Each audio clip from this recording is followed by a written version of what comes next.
பிள்ளைகள் நினச்சிட்டு இருக்கிறாங்க படித்து முடிச்சாச்சுன்னா ஓகே, உடனே அடுத்த மாதம் சம்பளம்.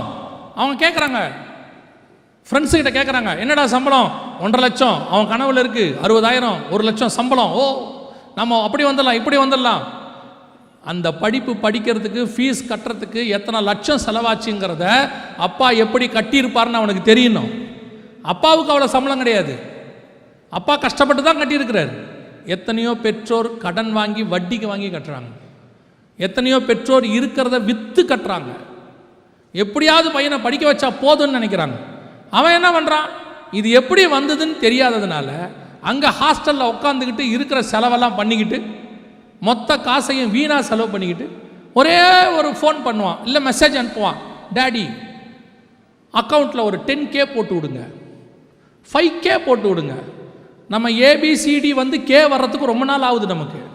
அவன் டைரெக்டாக கேட்க வந்துட்டான், 10K போடுங்க, 5K போடுங்க, இமிடியேட்டாக ஜிபே பண்ணுங்க. ஜிபே பண்ணுங்க, பண்ணுறதுக்கு முன்னாடி ஃபோன் பண்ணி கேளுங்க, எதுக்கு? இவ்வளோ கஷ்டப்பட்டுக்கிட்டு இருக்கிறேன், கேட்டிருக்கிறேன், வரட்டும், வந்த உடனே அனுப்புகிறேன்னு சொல்லுங்கள்.